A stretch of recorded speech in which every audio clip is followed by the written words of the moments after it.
G'day, my name is Doug Waterer. Used to be the vegetable crop specialist at the University of Saskatchewan. I retired from the university a number of years back, but couldn't resist keeping on going in vegetable crop research, particularly when we have challenging things like what I'm addressing in this project. Everybody loves cabbage, broccoli, cauliflower, etc. Growers do an excellent job of producing it in Saskatchewan. We've got a great climate, etc., but we've got a major challenge, and that's the insects. Unfortunately, the crops that we grow as vegetable crops, things like cabbage, etc., are very susceptible to the same pests that are found in canola. So things like the loopers, the flea beetles, and the project that this is all about, which is the root maggots. Root maggots are probably the most important pest of broccoli, cauliflower, cabbage in Saskatchewan, mostly because of the amount of damage they can do to the plants. So every year the growers are faced with an onslaught of root maggots. And what the root maggots do is when they come into the field in the springtime, the maggot fly lays its eggs at the base of the young plants, whether those be transplants or freshly emerged seedlings. The maggots hatch and they start to feed on the root system. So the first thing that happens is that plant is just getting established in the field. It's got something feeding on the roots. And if the infection is severe enough, the roots are all damaged and the plant dies. So what you get is a situation that looks like this, where I would have put transplants in here, here, here, and here. And what you can see is in that situation, if the root maggots are not adequately controlled, I've lost the plants. And when I lose plants, that's money that's gone. So it doesn't take very long, a matter of a few days, these things can start to cause very significant damage. The other thing that will happen is if the root system is damaged, what you get is a plant that maybe it survives, but it's never really all that vigorous. So as a consequence, it's delayed. And unfortunately in the vegetable business, we can't wait for slow comers, slow movers. The field is ready to be harvested. They typically harvest a broccoli field once or twice over the course of the week, and then it's abandoned. If this plant isn't ready at that time, it might as well not have been there at all. So what we've got is a situation where root maggots are either killing the plants or wounding the plants to the point where they're basically a write-off. That's a difficult situation. What got even more difficult was, I think it was 4 years back, the product that was available to the growers to control the root maggots was removed from the marketplace because it was perceived as being too dangerous, too toxic, bad for the environment. And we agreed with that. It was a difficult product. But what it meant was that the growers were faced with trying to grow these crops without a tool that was going to effectively control the root maggots. So what happened at that point is the industry, working through Connie Timachuk, who is the vegetable crop specialist for the province of Saskatchewan, put together an initiative to try to come up with alternative answers. We came up with some ideas. They approached me about potentially doing the research. I was more than happy to do so because I hate maggots as well.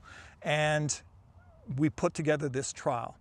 So this trial, which is funded through the Strategic Field Program of Saskatchewan Agriculture, been really excellent to work with, really appreciating the importance of this problem to the growers. We identified several new pesticides that could potentially represent a tool, an answer for the growers.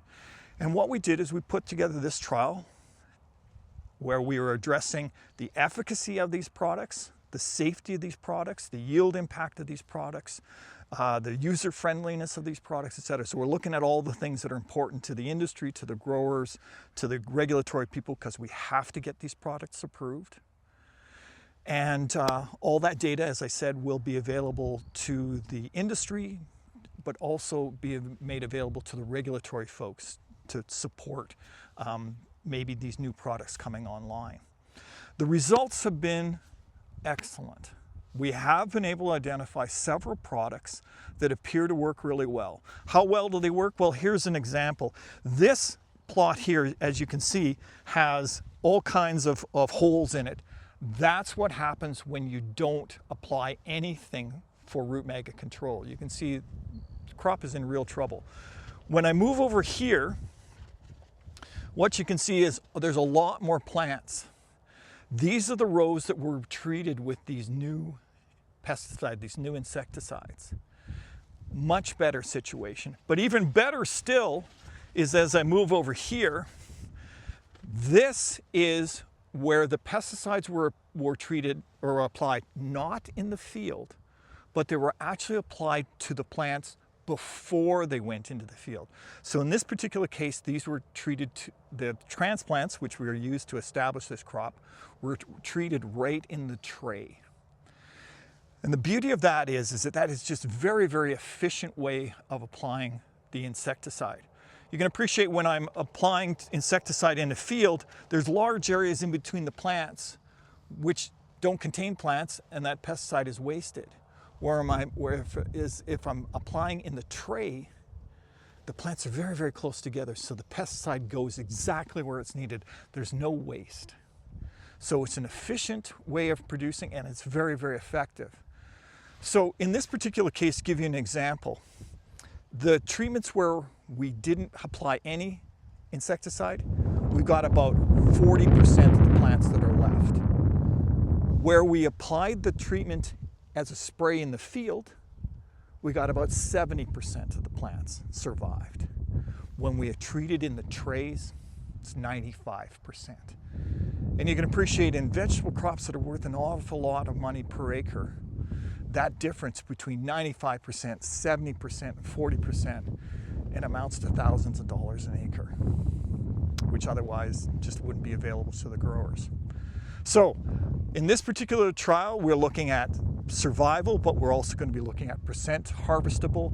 We'll be looking at residue levels on the crop, and that is something we're very enthusiastic about, is these new pesticides, not only do they seem to be effective, but they're far, far safer than the alternatives that the growers were using in the past. So in the past, for example, when you used the old pesticide, you had to wait 30 days at the least before you could harvest the crop. You had to wait 2 days before you could send a crew in there to work in the crop because the pesticides were that toxic. These new chemicals, it's not 30 days to harvest, it's 1 day. They are that soft, they are that benign, they are that safe to use. Similarly, when it comes to having the crew working on the crop, it's not 48 hours that you have to wait, it's only 12 hours. So they're just much safer to work with. And we're always enthusiastic about things that not only work, but are also safer, better for the workers, better for the growers, better for the environment, better for the consumer. It's a win-win.